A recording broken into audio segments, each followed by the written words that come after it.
Friends, welcome to एनसीएंट्री। तो आइए video start करते हैं, लेकिन दोस्तों उससे पहले हमारे चैनल को सब्सक्राइब कर लीजिए। अगर ये वीडियो आप फेसबुक पे देख रहे हैं तो फेसबुक पेज को भी लाइक कीजिए और इंस्टाग्राम पे फॉलो कीजिए और बेल आइकन जरूर प्रेस कीजिएगा। तो आइए वीडियो स्टार्ट करते हैं। राधे राधे, जय श्री कृष्णा। थैंक यू दोस्तों। हम लोग पिछले वीडियो में हमने जाना कि कुरुक्षेत्र में कैसे संजय से धृतराष्ट्र जो है वो पूछ रहे हैं कि वहाँ पे क्या हो रहा है युद्ध क्षेत्र में, यानी कि कुरुक्षेत्र में क्या चल रहा है। कुरुक्षेत्र को वेदों में भी बहुत महान स्थल माना गया है और उसे बहुत दिव्य स्थल माना गया है और उसे स्वर्ग की भूमिका, धरती पे स्वर्ग की भूमिका दी गई है। तो आगे जानते हैं कि आगे उन लोगों में क्या संवाद हुआ। पश्यताम पांडुपुत्राणाम आचार्य महतिम च व्याढ़ाम द्रुपद पुत्रेण तौ शिष्येण धीमता। हे आचार्य, पांडु पुत्रों की विशाल सेना को देखें जिसे आपके बुद्धिमान शिष्य द्रुपद के पुत्र ने इतने कौशल से व्यवस्थित किया है। इसका तात्पर्य यह है कि परम राजनीतिज्ञ दुर्योधन महान ब्राह्मण सेनापति द्रोणाचार्य के दोषों को इंगित करना चाहता था। अर्जुन की पत्नी द्रौपदी के पिता राजा द्रुपद के साथ द्रोणाचार्य का कुछ राजनीतिज्ञ झगड़ा था। इस झगड़े के फलस्वरूप द्रुपद ने एक महान यज्ञ संपन्न किया जिससे उसे एक ऐसा पुत्र प्राप्त होने को वरदान मिला जो द्रोणाचार्य का वध कर सके। द्रोणाचार्य इसे भली भांति जानता था, किंतु जब द्रुपद का पुत्र धृष्टद्युम्न युद्ध शिक्षा के लिए उसको सौंपा गया तो द्रोणाचार्य को उसे अपने सारे सैनिक रहस्य प्रदान करने में कोई झिझक नहीं हुई। अब धृष्टद्युम्न कुरुक्षेत्र की युद्ध भूमि में पांडवों का पक्ष ले रहा था और उसने द्रोणाचार्य से जो कला सीखी थी उसी के आधार पर उसने यह व्यूह रचना की थी। दुर्योधन ने द्रोणाचार्य की इस दुर्बलता की ओर इंगित किया जिससे वह युद्ध में सजग रहे और समझौता न करे। इसके द्वारा वह द्रोणाचार्य को यह भी बताना चाह रहा था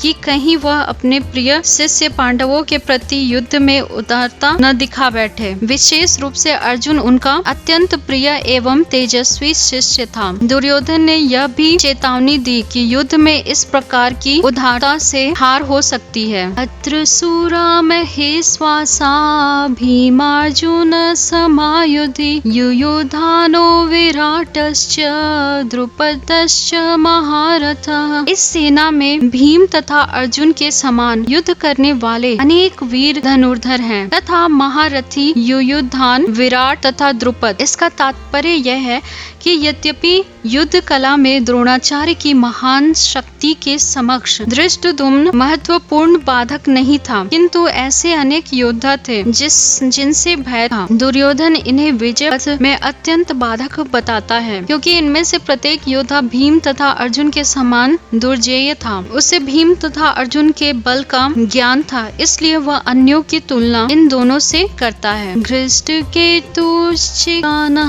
काशीराजश्च वीर्यवान पुरुज कुंती भोजश्च सैव्यश्च नरपुंडवः। इनके साथ ही घृतकेतु, चेकितान, काशीराज, पुरुजित, कुंती भोज तथा सैव्य जैसे महान शक्तिशाली योद्धा भी हैं। युद्धामन्युश्च विक्रांत उत्तमौजाज्ञ विवर्यवान सौभद्रो द्रौपदेयश्च सर्व एव महारथः। पराक्रमी युद्धामन्य, अत्यंत शक्तिशाली उत्तमौजा, सुभद्रा का पुत्र तथा द्रौपदी के पुत्र, ये सभी महारथी हैं। अस्माकं तु विशिष्टा ये तान्निबोध द्विजोत्तरम नायकामं सैन्यस्य संज्ञार्थम तान् ब्रवीमिते। किंतु हे ब्राह्मण श्रेष्ठ, आपकी सूचना के लिए मैं अपनी सेना के उन नायकों के विषय में बताऊंगा जो मेरी सेना को संचालित करने में विशेष रूप से निपुण हैं। भवान भीष्मश्च कर्णश्च कूपश्च समीजयः अश्वत्थामा विकर्णश्च सौमदत्तथैव च। मेरी सेना में स्वयं आप, भीष्म, कर्ण, कृपाचार्य, अश्वत्थामा, विकर्ण तथा सोमदत्त का पुत्र भूरिश्रवा आदि है, जो युद्ध में सदैव विजयी रहे हैं। इसका तात्पर्य दुर्योधन उन अद्वितीय युद्ध वीरों का उल्लेख करता है जो सदैव विजयी होते रहे हैं। विकर्ण दुर्योधन का भाई है, अश्वत्थामा द्रोणाचार्य का पुत्र है और सौमदत्ती या भूरिश्रवा बाहिल्कों के राजा का पुत्र है। कर्ण अर्जुन का आधा भाई उसे कहा जाता है, क्योंकि वह कुंती के गर्भ से राजा पांडु के साथ विवाहित होने के पूर्व उत्पन्न हुआ था। कृपाचार्य की जुड़वा बहन द्रोणाचार्य को व्याही थी। अन्ये च बहवः सुरा मर्दथे त्यक्त जीविताः नाना शस्त्रा प्रहाराणा सर्वे युद्ध विशारदाः। ऐसे अन्य अनेक वीर भी हैं जो मेरे लिए अपना जीवन त्याग करने के लिए उद्यत हैं। वो विविध प्रकार के हाथियों से सुसज्जित हैं और युद्ध विद्या में निपुण हैं। तात्पर्य, जहाँ तक अन्यों का यथा जयद्रथ, कृतवर्मा तथा शैल्य का संबंध है, वे सब दुर्योधन के लिए अपने प्राणों की आहुतियाँ देने के लिए तैयार रहते थे। दूसरे शब्द में यह पूर्व निश्चित है कि वे अब पापी दुर्योधन के दल में सम्मिलित होने के कारण कुरुक्षेत्र के युद्ध क्षेत्र में मारे जाएंगे। निस्संदेह अपने मित्रों की संयुक्त शक्ति के कारण दुर्योधन अपनी विजय के प्रति आश्वस्त था। अपर्याप्तम तदस्माकं बलं भीष्माभिरक्षितं पर्याप्तं त्विदमे तेषां बलं भीमाभिरक्षितं।